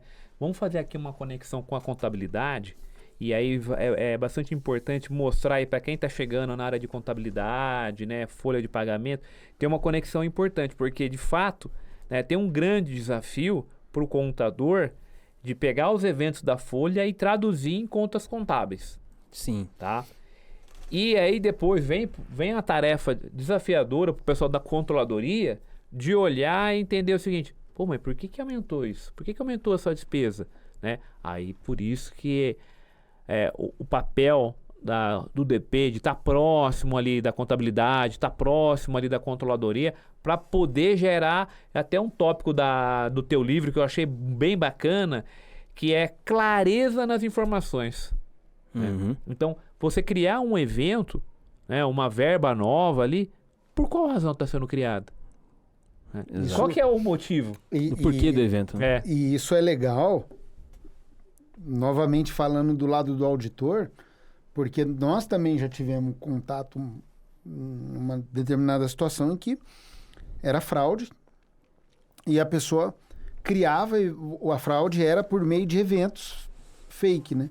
Então ela criava alguns eventos e normalmente são eventos com nome que quem olha e não tem muita né? familiaridade vai Sim. passar batido. Diferença de 13º, diferença de férias, diferença de não sei o quê, complemento. Mas isso, sabe que o dono não pega? Porque ele fica olhando só o líquido. E outro fator. Exatamente. No depara para contabilidade, por isso que o pessoal assim, desculpem se eu errar, mas Peter Drucker ele falava que o pessoal de DP tem que entender muito de contabilidade e do financeiro. Não, eu concordo. E ele falava sentido. disso porque ele desenvolveu isso E no a GE. recíproca é verdadeira. O contador ele tem que Com entender de certeza. folha. Porque senão ele na hora que ele pega o evento lá, que o contador ele vai para contabilizar a folha, ele vai pegar o resumo da folha. Sim. Certo? E aí, linha a linha ali, ele vai debitar ou creditar alguma coisa. E aí, de repente, dependendo do evento, ele vai debitar o resultado. Dependendo do evento, ele vai debitar um passivo, porque é uma dedutora da dívida, né? Sim. Eu vou dizer para você o seguinte, passivo. Essas questões, eu falo assim, de esse relacionamento entre DP, contabilidade, controladoria e auditoria é importante. Total. Até para ver. É importante porque quando você fala em clareza, né, das informações, eu vou adicionar o ponto de prestação de contas, né? Com certeza. Porque veja só, na hora que você está organizando um dado ali, né, para prestar contas, para falar o que aconteceu, se você não consegue explicar o porquê que aumentou ou porquê diminuiu, né, não consegue responder ali para um diretor de fábrica, para um diretor de operações, falou assim, olha, o que aconteceu com a folha? Você não vai estar se vendendo igual Não. o Jean falou. Não. Tem que saber. Eu lembro, tem uma empresa que eu trabalhei que todo final de mês a gente criou isso, né? A gente reportava pro diretor de RH nosso, CFO. Então o CFO já chegava e perguntava, e aí, quanto foi a folha esse mês? 5%. Mentalmente, ele já pensava 5% quando vai aumentar do custo de folha no orçamento. Só que a gente, voltando pro tema de contabilidade que a gente vai fazer, quando as empresas elas criam, né, a conta contábil que sobe de forma eletrônica, então você fecha na folha, o sistema de folha é diferente do contábil, né, que às vezes não é RP. E quando você vai aumentando muito o grupo da empresa, cada área tem sua folha e faz a integração via API, que é o quê? É o sistema conversando com o outro. E aí você vai fazer a classificação contábil, não está claro. E aí para o dono, por exemplo, ele lança lá tudo como hora extra, né? Para análise não faz sentido. Eu não sei se de repente tem um funcionário que está fazendo 100%, ou o funcionário está fazendo 60%, 70%. Então eu acho que tem que quebrar as informações, talvez não tanto na contabilidade, senão vai ficar as contas contábeis vão ficar enormes, e aí para análise é difícil. E aí eu faço o quê? Eu crio esse indicador na área. Mas tem muito disso, de eu crio um padrão de conciliação contábil, isso pode acontecer na contabilidade, eu mando para o cliente, ele só olha o balanço lá, tem que pagar o quê? Que nem aqui falou, que você comentou do caso da fraude. 200 mil para 205 mil. Na variação aumentou, sei lá, 2, 3%? Não. Eu preciso quebrar por tipos. Então, quebrar por tipos é o quê? Um dos indicadores é o quanto que eu tenho de base de INSS. A base de INSS é exatamente quanto você vai ter que pagar de encargos. Então, se você aplicar os 36% ou com a provisão 65%, você vai saber quanto você vai aumentar de custo na sua folha. Você pode colocar líquido de férias também, líquido de salário, rescisão, são 2 indicadores, não são só um. Quanto que eu tenho de custo de rescisão e quanto que eu tenho de gasto com rescisão. Que são coisas diferentes, né? O custo é os encargos, o gasto é a multa mais o líquido da rescisão. Eu posso colocar também na época quando tinha a pandemia, que teve muito, né? Eu lembro que a gente teve que colocar aí, acho que de um dia para a noite, 25 mil pessoas de férias e mais 15 mil do pessoal no bem, né? Que foi a redução, mais o afastamento. E isso foi bom que refletiu. Não foi mandado ninguém embora. Foi a única empresa que cresceu. Porque a gente trouxe a estratégia no mercado, trabalhamos com a diretoria e a área de estratégica, com medição. Então, quando você é questionado, depois passou um tempo, aumenta para as pessoas, não era questionável. Faz sentido. Mas, hoje você concorda que para fazer algumas medições e alguns comparativos, a empresa vai ter de ter um orçado, né? Então, Para fazer um orçado versus realizado. Precisa ter orçamento, né? Precisa ter um orçamento, né? Tem Poder, orçamento. paguei a folha aqui, mas vou comparar com o quê? Meu orçamento é X. Opa, variou acima de tantos por cento, eu tenho que ir lá e entender. Exato. Criticar. Aí, voltando nessa questão ali, eu acho que é importante a dica, né, para quem está nos ouvindo aí de análise, né, da questão ali da folha, de fato, assim, um executivo ou um empreendedor que está ali aprovando a folha de pagamento, o que ele está olhando? Todo mundo que você falou é fato, está olhando para o líquido, né? Aí, mas o líquido é sempre o mesmo, né? Mas só que ele não esqueceu de olhar e entender quais são as variações, porque vai ter gente que saiu de férias, né? Que aí o cara fala, mas e a férias não é paga, normalmente era paga numa outra data, né? Então é importante olhar o detalhe, coisa que você estava chamando a atenção já da gente aqui no podcast. É fundamental a análise mais detalhada para ver se não tem nenhum evento que foi criado de maneira indevida. Que pode acontecer, viu? No mundo da quantidade de eventos que tem empresas que têm eventos bem reduzidos, que eu sempre recomendo quando a gente ia criar um evento. A gente nunca deixou criar evento, era eu e um outro gestor. A gente questionava demais. Por quê? Já viu na base e tal? A gente entendia para não virar uma sujeira. A base de eventos. Tem empresas que tem quase 15, 20 mil eventos, né? Às vezes uma folha pequenininha, o cara tem 1000 eventos, não faz sentido. O cara foi criando evento para qualquer coisa e ficou aquele negócio. E aí fica fora do controle. E agora com esse social, o que ele vai fazer? Ele vai começar a cruzar. Se você, de repente, é salário, você colocou evento de salário, perfeito. Mas vamos supor que na sua média de mercado, você tenha... Os encargos são 60%. Todos os concorrentes 60%. Você está com 62%. Opa, pera aí, amigão. Todo mundo no seu segmento é a mesma coisa, você está pagando menos. Aí tem aqueles que gastam mais também porque não fazem o controle. Nossa, amigo, tá sobrando dinheiro, hein? Tá gastando mais com a folha com encargos? Tem esses fatores. Então, no momento que você faz do orçamento, eu acho que ele é super importante. E aí a gente fala, entra no orçamento aí, são fatores... O de férias é um exemplo. Tem empresas maiores que elas não fazem orçamento do 12º mês das férias. Porque ele entende... E quando eu tinha time, o quê? Eu tenho 12 pessoas no meu time. Eu sei que uma todo mês tem que sair de férias. É Brasil. A gente tem que colocar as pessoas de férias. Outros países são diferentes. Tem que ter alguém para repor aquele trabalho. E aí, a gente até teve uma evolução recentemente, né? Poderam quebrar as férias, né? Se você colocar em 15. Né? Mas na média você vai ter que ter aquele cara um mês fora do jogo. Perfeito. É isso mesmo. Só que quando você faz o processo... No começo eu comentei que você não precisa fazer o processo também empresa ponta a ponta. Faz tudo. Você faz por produto. Por quê? Quando uma pessoa sai de férias, ele sobrecarga uma outra pessoa. Então a outra pessoa vai fazer mais hora extra para cumprir uma atividade do outro. Lógico que isso quando você tinha um time maior. E o que eu geralmente fazia? Eu pegava todas as atividades, se tem 7 ou 8, eu dividia entre o time. E aí cada um fazia um pedaço. Logicamente, com cada um fazendo o seu pedaço, mas com base no seu perfil de melhor potencial. Porque eu nunca falei o negativo da pessoa. Eu sempre tentava valorizar o positivo. Que ela consegue entregar mais e ficar mais feliz no trabalho. Perfeito. Vamos explorar um outro assunto aqui, né? Que é essa questão aí que a gente estava discutindo aqui dos eventos, né? Você já se deparou com situações de fraude na tua carreira? Ah, tem, né? Tem. Hoje com esse social tá um pouco mais complexo. Mas tem, às vezes, as pessoas desviavam valores no Cefip. Olha. E aí você tem que tomar muito cuidado, né? Porque a folha, logicamente, quando você tem uma empresa maior, a compliance é muito mais pesado, né? A gente fica sempre de olho. E principalmente quando, por exemplo, você tem empresas que tem uma pessoa que só faz o pagamento o dia inteiro. E você não está de olho, né? Porque você vai aprovar um valor ali alto, você vai olhar a variação, mas você não sabe o que está no meio. Então, por exemplo, se eu vou fazer uma variação, sempre que a gente fazia a avaliação do líquido, tá? Isso quando eu fechava a folha. A gente tirava o comparativo de qual que é a empresa, qual o centro de custo, qual era que mais aumentou. Eu cruzava isso. E cruzava por tipo de negócio. E o que aconteceu? Então a gente mostrava mais ou menos assim, no cruzamento, empresa Y, quanto que ela teve mês passado esse mês, quantidade de pessoas mês passado esse mês.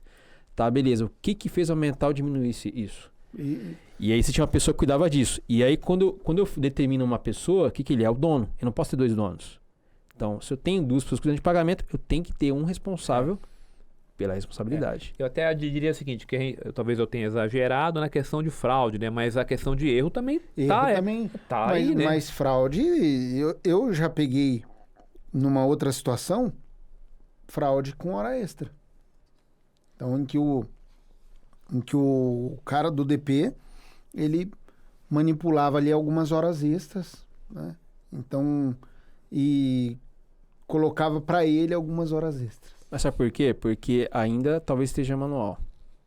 Então, quando você tem... faz tempo isso aí também. Já mas entrou a lei mesmo do ponto, né? Agora o ponto eletrônico, e você tem que ter meio que aprovação para você mudar se o cara não marcou o ponto, funcionário.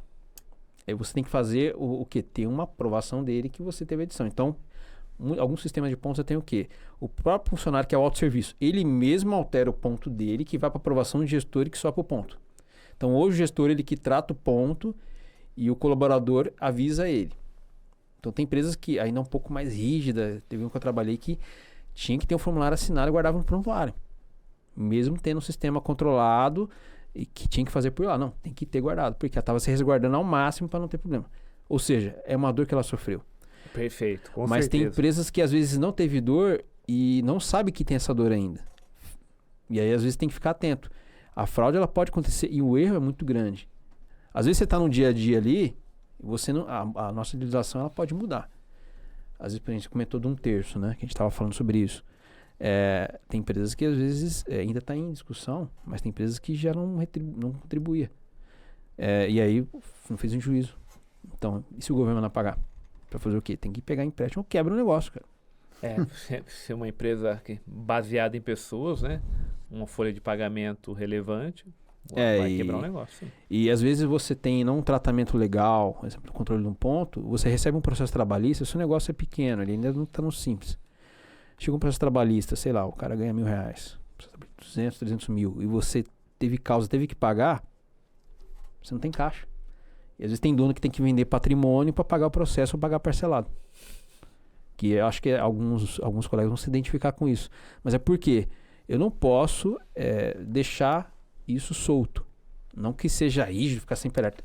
Mas eu tenho que, algumas formas, eu tenho que controlar para evitar risco. E aí, você entende que política, regra interna, é importante para poder fazer isso daí? Tem que ter. Assim, você tem que ter 2 POPs. Você tem que ter o POP operacional, execução, porque muda colaborador, é mais fácil. Não sei se alguém vai se identificar aqui assistindo um podcast ou vocês. Você entrou numa empresa, uma vaga de alguém, porque o cara saiu e foi mandado embora. Como é que foi pra você pegar a atividade dele? Esquece. Foi estressante? Foi, com certeza, né? Em alguns casos você tem que recriar, né? As coisas. Porque não... Isso aconteceu comigo também. Não. E às vezes não é mal, cara. Gente que tá ouvindo a gente aí, com certeza aconteceu. Normalmente quando você entra, né?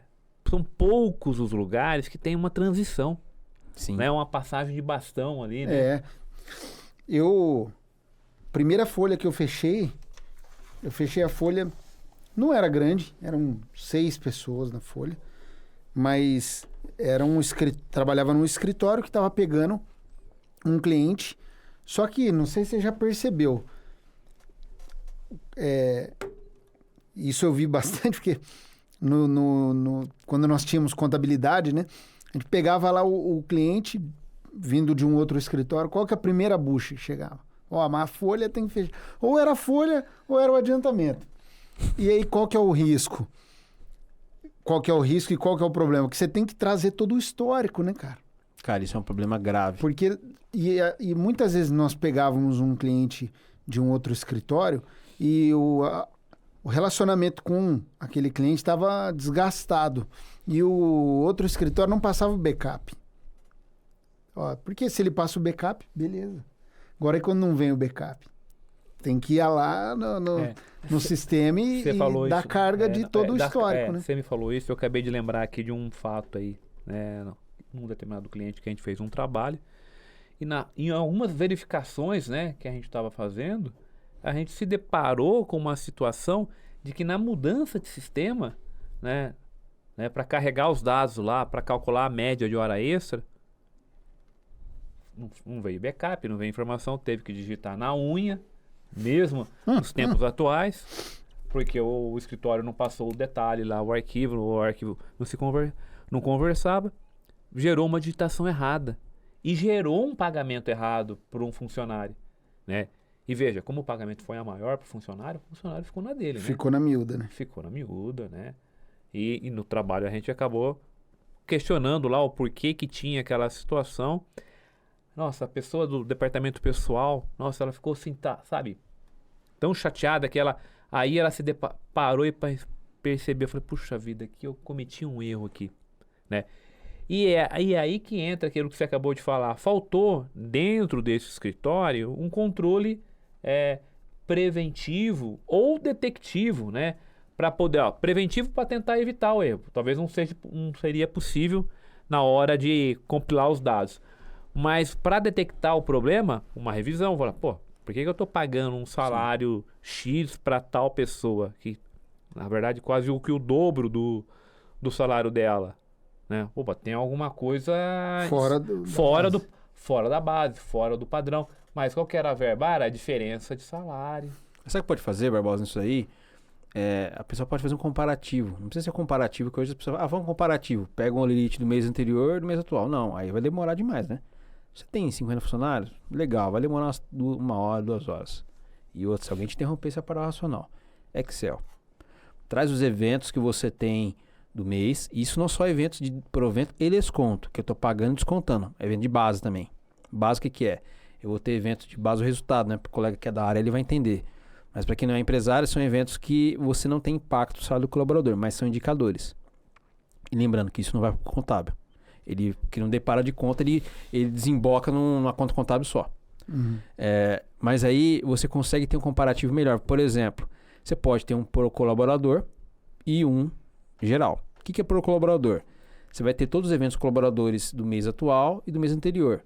Um contra o outro. Ou seja, mês atual dividido pelo mês anterior. Você vai ter percentual de variação por colaborador. Então você conseguiria pegar essa diferença. Caso contrário, você poderia fazer, por colaborador é muito, legal, é que nem eu fazia. Variação por evento, por empresa.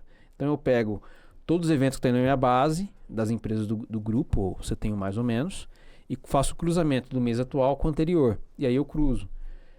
Tem situações, exemplos que nem eu fazia esse comparativo, eu tinha 3 mil eventos. Eu olhava um por um, às vezes de forma rápida, mas além de comparar, eu olhava um por um. Opa, peraí, esse evento aqui é novo.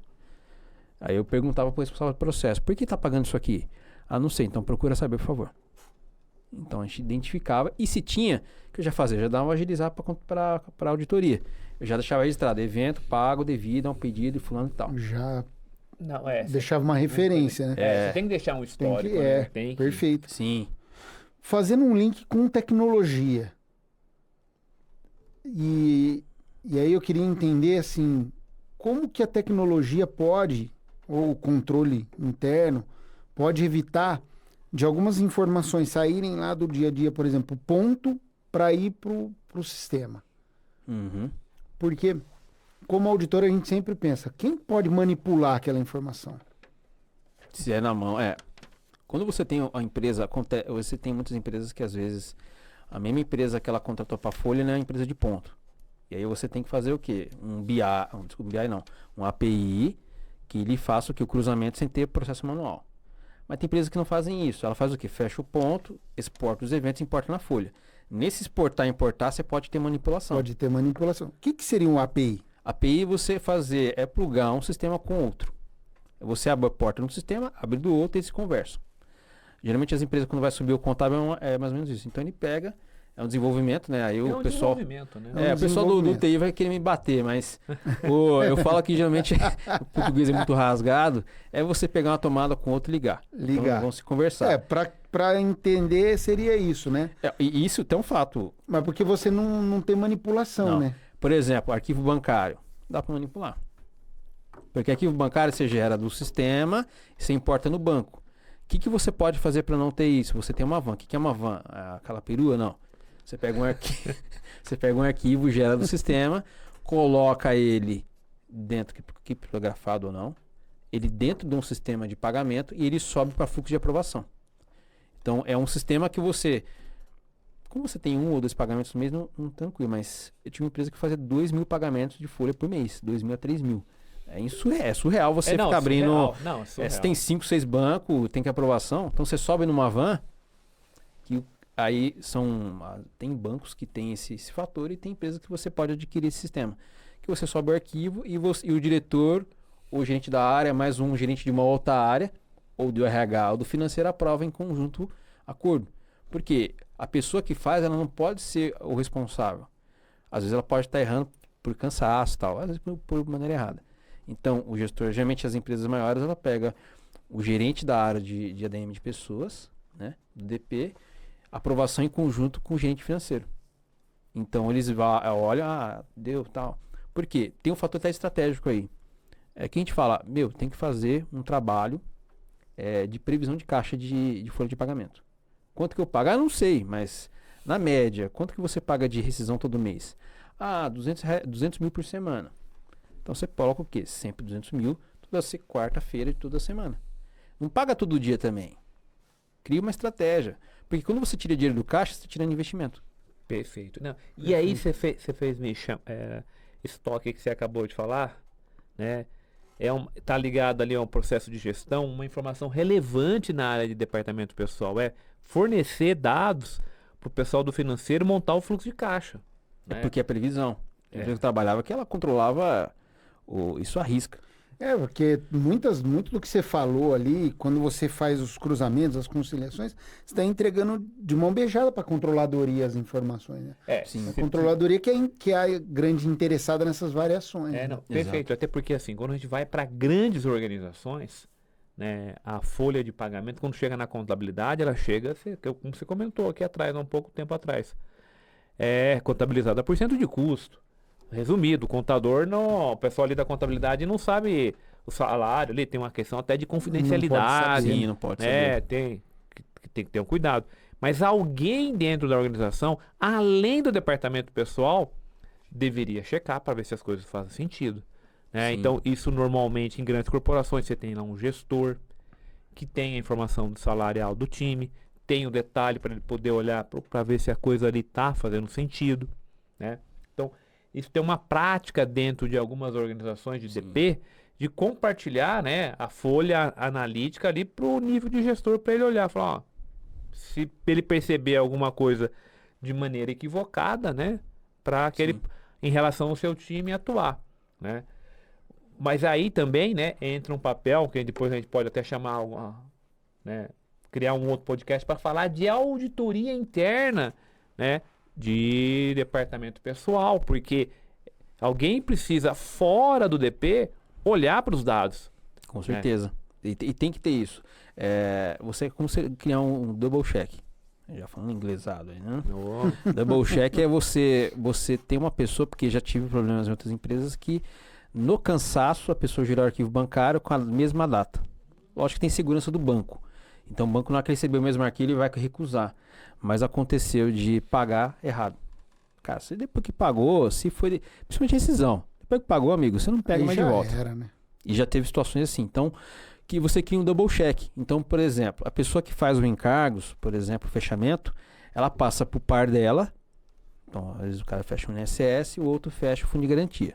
Tá? Tem empresas que fazem isso. Às vezes o cara que fecha os encargos passa pro colega da folha. Dá uma olhadinha e vê se tem alguma coisa de errado aí. Porque ele pode não cansar se tá errado. Aí ele vai pegar, aqui você errou. Mas isso por controle. Então, por exemplo, tem empresa que tem ações na Bolsa de Nova York, né? A lei SOX-Bands, né? SOX. Isso, Eu lembro que eu tinha que fazer, cara, pegar o resumo da folha de pagamento e compor ele, riscando e assinar. E fazer um checklist, porque eles pediam. E se não tivesse, era despontuado e levava multa. Então, quando a empresa tem ações na bolsa, isso é muito mais rígido. E você comentou, Barbosa, essa área de checagem. Tem empresa que tem auditoria interna. E mesmo assim, ela controla a empresa de auditoria externa para ver se realmente não tem alguma coisa ali nebulosa, né? Vamos dizer assim. Não, perfeito. Porque você precisa volta a falar, vou usar a palavra prestação de contas, né, para o acionista, né, para o dono do negócio, que a coisa está sendo bem feita e faz sentido, né? Aquelas informações, né? Opa, aquele pagamento, ele é um pagamento adequado para aquele funcionário dentro de uma regra, né? Sim. Pô, que está respeitando a legislação. Sabe uma coisa que você comentou, eu fiquei lembrando, como é que eu consigo controlar melhor? Hoje, as empresas trocam só e-mails, né? Eu vou formalizar para garantir o meu lado. E-mail, depois que o colega saiu, você perdeu a caixa. Então, o que eu recomendaria, você tem que... Tem hoje ferramentas que você consegue controlar, que é chamados. O que é um chamado? É uma ferramenta de atendimento. Então, você não usa o e-mail. Você usa a ferramenta por quê? Você define um catálogo de serviço, como se fosse um restaurante da área, e você define qual tipo de trabalho que você vai abrir para fazer o atendimento. Define o prazo de atendimento daquilo. Uhum. Então, tinha muita situação, às vezes, de dar um problema no pagamento em determinada região. Eu já sabia porque estava de olho no dashboard do indicador. Então, cara, deu um problema de pagamento X unidade lá do Nordeste que tá chovendo chamado. Não é que eu vou reclamar, cara, o que aconteceu? Aí eu vou ir com o responsável pela série de atendimento, que é uma outra área. Cara, me abre quem que é o gestor de lá. E que aconteceu? Qual que é a maior dúvida? Porque você abre o leque, né? Dúvida de hora extra, dúvida de ponto, hora extra. E aí você vai ver o quê? Ah, foi um pagamento errado. O que acontece? Você não vai já... Tem gente que já vai dar pancada, dar cascudo um monte de gente. Não, entende o problema primeiro. E já toma uma solução sobre isso. Qual que é a solução? Entendeu o problema, resolveu. Vou pagar aquela hora extra que eu fiz errado, ou vou descontar, vai ser por mês. Mas se eu for pagar, eu já antecipo antes do mensal. Porque a gente afetou um pai de família. Então, a gente tem que falar o quê? Faz diferença 20, 30 reais para um pai de família que tem seu salário de R$1.500, que ele vai no mercado. E aí eu tenho que fazer isso muito rápido para ele. Porque imagine você, eu falo, pessoal, no meu salário, se faltar alguma coisa, eu faço já um furdunço. Imagine um pai de família. Certo, né, cara? Eles têm que receber aquilo ali no dia, não tem essa de... Isso que você acabou de falar, que né? é certo, é certo. Pô. Eu sempre ouvi de um ex-chefe meu lá. Ele não usava essa expressão, né? Mas, pô, o que é justo? Né? Não podemos... a gente não pode brincar com essas coisas, né? Ficar banalizando, principalmente quando afeta os outros, né? Porque, vou pagar o mês que vem. Mês que vem é 30 dias, amigo. Não, sem dúvida. E pro colaborador, se ele tem criança, faz diferença. Então, o que a gente fazia? Detectou o problema, arruma rápido e entende a causa. E até entendo que, assim, nessa linha, né, de discussão, já tive fazendo um trabalho num cliente em que a gente se deparou lá com várias situações de anomalia, né, no cálculo da folha, né, para cima e para baixo, né. No para baixo, eu falo, descobrimos agora, arruma mês que vem, já corrige, a gente descobriu o problema. No para cima, aí sempre é uma situação assim, um pouco mais desconfortável. É mais delicado. O gestor fala assim, puxa, chegar, explicar pro funcionário que, pô, pagou a mais, porque às vezes foi um equívoco ali de processamento, né? Pô, aí você pega lá um funcionário, às vezes lá, que é o que você acabou de falar, pô, pai de família, chão de fábrica, que às vezes gerou ali uma diferença ali que pra ele, né? Pra ele foi importante ali de R$100, né? O cara tá assim, pô, a empresa me pagou ali um pouco a mais, pô, tô achando que melhorou meu salário, né? Então, voltar e falar pro cara, você vai ter que devolver o dinheiro É duro. Então já me deparei com situações que o gestor ficou ali, sabe? Mas jogando Barbosa limpo e conversando com a pessoa, se você tem um time de alto nível e comprometido com o negócio, é tranquilo. Perfeito. Então, aí tem um ponto que a gente estava discutindo um pouquinho lá no bastidor, voltando a falar de pessoas, né? Que é a questão do ambiente, né? O ambiente confiável não gera desconfiança. É isso aí. Então, quando você tem empresas que tem um ambiente que eu posso apertar a mão do Ferretti e a palavra está feita, não gera e-mail de formalização. Quando tem empresa que formaliza demais, é que a desconfiança está generalizada. Porque aquele negócio, vou tirar do meu colo, porque amanhã se der algum problema, fica aquela desconfiança. Isso gera, entra em tecnologia e atendimento, quando eu falo, gente, eu não consigo medir e-mail. E o problema que tem. Então eu não consigo melhorar. E aí tem gente que usa o e-mail de forma não usa de forma educada, né? Foi banalizada, fica parecendo um chat. Então, geralmente, quando tinha no time, eu falei, gente, me tira desse e-mail, por favor. Eu não vou, só me envolve no e-mail quando tiver uma decisão necessária ou quando for uma informação muito importante. Porque imagine, se eu tenho 20, 30 pessoas no meu time, 30 mandando e-mail, 30 e-mail que eu vou receber. Ah, mas eu não mandei, o outro fulano mandou. Não, você só me copia quando for uma decisão. E outra, se é para fazer aí eu vou dar uma cutucada, né? Que eu acho que é importante. Às vezes eu vou conversar com pessoa, o Ferretti na minha frente, eu mando um WhatsApp para ele, eu mando e-mail. Pô. Levanta, né? Vai com o Ferretti, conversa com ele, porque o e-mail ele tem duplo sentido. Depende do formato que eu escrevi, pode a pessoa entender que eu sou ríspido, ou pode entender que eu sou legal. Então conversa com a pessoa primeiro, rápido. Às vezes tá na minha frente, ou às vezes no andar de baixo, né? Andar superior. Vai lá, conversa com a pessoa, bate um papo. Você vai criar um network, e aí já entra algumas coisas que tem no livro, né? Poder de negociação, relacionamento, network. Por quê? O telhado é de vidro. Não, e assim, a gente passou aí por esse período aí, que vamos falar assim, tava mais enclausurado, né? Mesmo esse período, você tinha que, você não liga pro cara, faz uma chamada de vídeo, né? Vê como é que ele tá primeiro, né? Pera lá, né? Essa questão do e-mail aí é uma questão que, assim, que a gente entra na gestão de tempo das pessoas. E continua, só que aí a gente entra pro caminho do RH, né? Fala assim, poxa vida, o desafio de gestão de tempo, né? O que você tá falando é fantástico, né? Fala, me passa o e-mail porque eu preciso tomar uma decisão. Não me copia só por me copiar. Às vezes ele copia para demonstrar que fazendo um bom trabalho.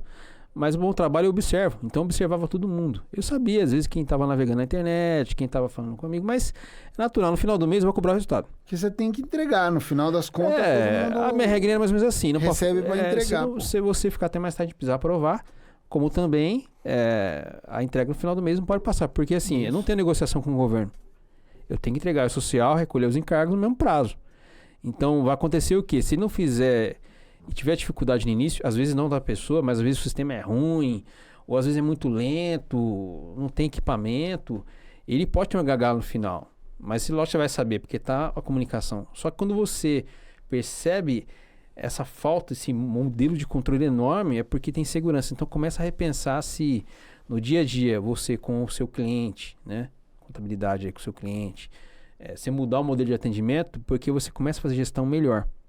E aí isso era uma dor que eu tinha em toda a empresa, quando eu entrava. A volume, tem empresas que eram, quando você entrava no time, né? O time começava a te copiar, e é lógico que eu bati um papo inicial, mas ele começava a te copiar para te inteirar do problema. Beleza, gente, normal, primeiro, segundo mês, estamos juntos. Depois já começava a cortar. Tira daí que... E aí você conhece, só que não é só assim, porque senão o time vai ficar, não vou levar mais para ele a informação porque ele não aceita. O que você faz? Você fica observando. Então, às vezes tem um funcionário que ele chegou meio chateado. Tenta entender o lado dele, se tá passando algum problema familiar. E às vezes não tenta entender na hora, porque ele não quer falar, então você conversa com ele depois, então ele não tá legal naquele dia. Então você tem que entender o lado sempre das pessoas, porque só aí que você vai conseguir tracionar para ele entregar com alta performance e feliz. Então você não vai ter que ir a pessoa trocando de emprego sempre. E o atendimento, o e-mail, era um dado que eu tinha que me preocupava e me estressava bastante. Quando chegou o chamado, ficou mais fácil de controlar e até mensurar o trabalho de cada um. Logicamente que assim, tem gente que vai atender mais chamado. Você não vai menosprezar quem não atende. Porque a função dele é atender chamado. O outro não. Ele está no back-office, ou está no atendimento direto, né? com as pessoas, mas você consegue entender melhor os problemas. E aí o chamado, ele tem que tomar cuidado, porque se eu tenho muito também, é custo. Então tem que reduzi-lo. Então se aumenta, é como assim, você afunila o atendimento. O maior você começa a diminuir. Ele sempre vai ficar esse ciclo de melhoria. Ô Jean, e agora, quais as dicas que você daria aí para quem já está no negócio, já está no departamento pessoal, já está no RH, e para quem vai começar, que olha com bons olhos e fala, pô, eu quero seguir essa carreira aqui. Qual o caminho aí que ele deveria trilhar, as preocupações que ele deveria, né, ter aí para se formar um bom profissional na área aí de departamento pessoal? Uma brincadeira aqui, lê o livro. Ah, legal. Lê o livro. Porque Aqui, aí vai ó. ter uma dica de carreira mesmo. Não, tô brincando não, mas é importante. Não, perfeito. Pô, legal. Já fica a dica. Mas tem outras aqui. Mas o livro é uma boa, né? Não, o livro ficou muito bacana, cara. E assim, ele tem várias coisas, mas o que eu daria pro líder, ou quem quer ou quem tá na área, quer mostrar mais seu trabalho? Primeiro, começa fazendo indicadores. No início, como a gente comentou, indicador de volumetria, outro de performance, outro de custo, outro de ganho. Tenha Faça metas. isso. E isso vai ajudar a fazer metas. Porque indicador... porque é o seguinte, vamos voltar lá né, você falou do Peter Drucker, né? Então vale a pena lembrar que assim, você só faz gestão daquilo faz a medição. Daquilo que Consegue você medir e controlar. Né? O resto... Os números não falam, né? Eles comprovam. Tudo aquilo que você não consegue medir e controlar, então você não está fazendo gestão. O Vicente Falcone, ele fala assim, né, que gerir qualquer negócio, seja sua vida pessoal ou qualquer empresa, fazer gestão, né, é bater meta, fazendo a coisa certa. E você só consegue bater meta daquilo que você mede. Sabe uma coisa que você veio na minha cabeça? E eu lembrei isso do Cerbasi, né? Você vê, eu melhorei do ano anterior para o ano seguinte, olha o imposto de renda, para quem tem. Aumentou o patrimônio? Os investimentos? Aí ele falou essa dica que eu nunca mais esqueci. Ah, não. Essa análise aí eu sempre gosto de fazer. E eu tenho um histórico desde de pagar mais imposto de renda todo ano. E o patrimônio, ver se aumentou o custo. Eu tenho o meu lá, uma tabelinha que eu olho desde a primeira vez que eu declarei até hoje. Tem uma planilhinha. Nem a Receita tem isso. já caducou. Mas eu tenho. Já era. Os caras já deletaram, deixa quieto. Só para justamente isso, medir, né? Medir é um indicador. Eu olho, pô, como é que foi ali? Como é que foi esse mês? Como é que foi aquele ano? Tal. Sabe o quê? Tem uma história por trás. Tem. Exemplo, eu vou querer comprar um carro. A gente tá entrando assim num tema mais pessoal, mas não é só vou lá chegar no concessionário e comprar, não. Tem que ter um plano, porque senão eu vou impactar em casa. E esse pessoal vai me matar. Mas então tem que ter um plano de como eu vou conquistar aquilo. Eu vou ter que estudar, desenvolver, ter abertura para novas ideias. Esse tem que ter um plano, mas é sempre ter parâmetros, né? Eu tenho que comparar alguma coisa com outra coisa. E você não sabe, começa do básico. Eu diria o seguinte, que essa comparação da natureza humana, ela existe há milhares de anos. Né? Então, aí é a raiz da contabilidade, né? Então, assim, até a questão do próprio departamento pessoal, né? Ela tem uma ligação profunda com a contabilidade, porque os escritórios de contabilidade, né? Na medida em que vários negócios não tinham ali a expertise, não tinham time, quem fazia, preparava a folha é o escritório de contabilidade, né? Quando as empresas foram ganhando mais tamanho, né? E complexidade, aí a necessidade de você ter isso internamente, né? Sim. E aí é legal comentar o que você chamou a atenção aqui do Centro de Serviço Compartilhado, né? Que aí a empresa ganhou um determinado tamanho, tem negócios diferentes, né? Operações ao redor do mundo, né? Operações capilares no Brasil. Opa, agora posso ter aí, tornar uma equipe mais eficiente, né? Fazer isso de um centro de serviços compartilhados. Então, que também entra dentro de um contexto de redução de custo, de ter uma equipe de alta performance dentro do departamento pessoal. Então, veja aqui que tem várias dicas aí que para quem está na área, né? Pode levar isso em consideração. E esse ponto de eu falar de ser tão bom quanto, eu sempre tive essa pergunta com o time. Eu sou tão bom quanto um BPO? O que é um BPO? Uma terceirização, BPO. Eu sou tão bom quanto... Você colocou ser no meu papiro aqui, tá? Ser um BPDP ao cliente ou empresa. Esse é um outro fator que a gente fala do BP, Business Partner, né, que é do RH. Eu coloquei um BPDP pro pessoal do DP. Ser um consultor de custos e estratégia de departamento pessoal. Não isso dentro da empresa, mas você mesmo que é dono da contabilidade, você tem uma empresa de BPO, terceirização, você prestar esse tipo de atendimento, consultoria para o seu cliente. Não, é porque esse conceito aí que vocês estão chamando a atenção, que é o parceiro de negócio, ele é fundamental, né? Total. Porque não faz sentido eu fazer o trabalho apenas técnico ali só para me autossatisfazer. Sim. Né? Porque tem muito esse lado, né? Falar, não, fiz aqui bem feito, tá? Aqui tá perfeito, aqui tá tudo calculadinho, bonitinho. Mas você ajudou o cara a melhorar o negócio, né? Como é que você está contribuindo? Ele está crescendo junto, né? Ele está crescendo junto. Então, quando você começou a falar de indicadores, né? E eu gostei dessa pegada, porque o DP pode contribuir nesse certeza, aspecto, muito. assim, de colocar, emergir os dados, né? Para que a gente consiga transformar esses dados em informação para alguém tomar uma decisão, né? Olhar e falar, poxa vida, olha, sua folha cresceu, né? Qual foi a inflação interna dentro da empresa, né? Porque você promoveu gente, né? Porque você teve que contratar, né? Qual que é a sua política de salários, né? É claro que aí a gente pode entrar, aí começa a entrar um pouquinho na área do RH, mas é o DP que tem que Sim. munir o RH desses dados. Sabe aquela decisão? Eu vou expandir. Quanto que eu vou aumentar de quadro? Tá aí a resposta. É o DP. Então entra meio que o DP com o RH porque eu tenho que ter as pessoas certas nas posições certas com o custo correto. Perfeito. Então o DP ele tem que ter esse viés de ajudar o negócio a ser mais forte. Mas não só mais forte para o negócio. Eu tenho que ser melhor que o concorrente. Hoje o mundo está muito competitivo mesmo. Então, quando você vai expandir seu negócio, tem que tomar cuidado, porque às vezes muda. A gente jamais imaginaria ter uma pandemia. Muitos negócios ficaram lá atrás. Porque às vezes a pessoa estava numa onda, né? Que ela vinha no crescimento, mudou o contexto do jogo. E aí aconteceu o quê? Ela ficou para trás. E aí teve prejuízo, perdeu patrimônio, pessoas ficaram sem emprego e tudo mais. Então, a área ela tem que ser entendida como estratégia do dono. E tem que ter, tá? E então por isso que acho que as empresas têm que ter, principalmente contabilidade e escritórios os que fazem as terceirizações de folha, terem essa área específica, que seja aquele pós-venda, né? O sucesso do cliente, alguns tem os nomes bem peculiares aí, mas que dê suporte para tomar decisão.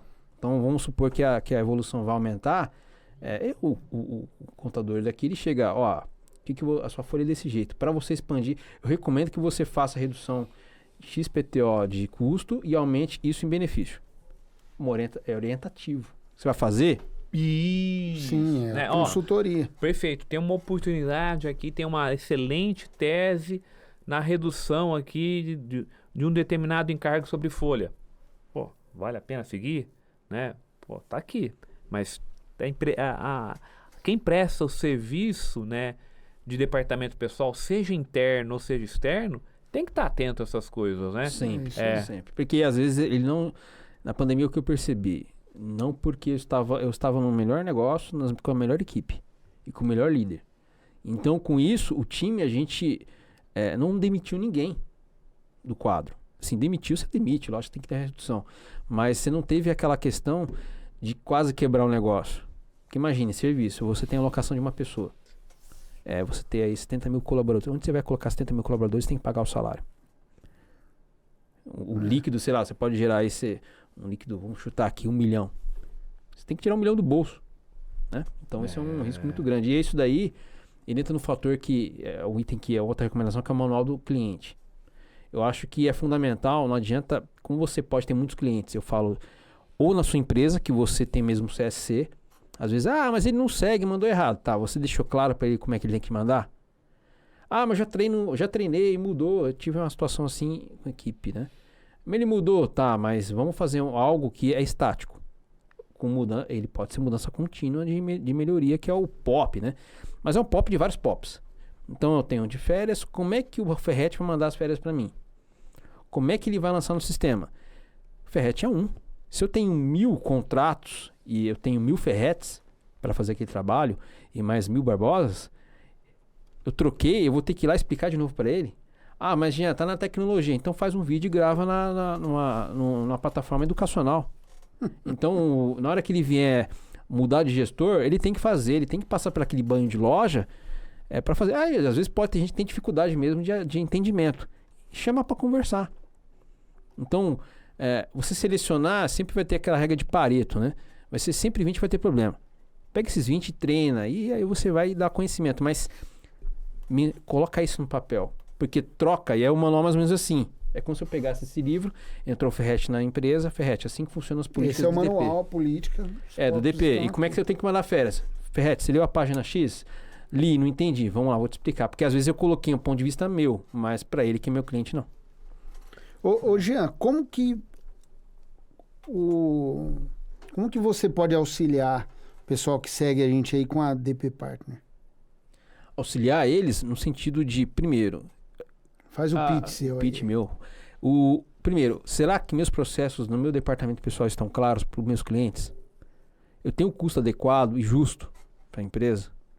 Você pode atender Sim. Empresas, escritórios de contabilidade. E aí vai de nível de 100 funcionários ou até menos, até seus 50, 60 mil colaboradores ou até mais.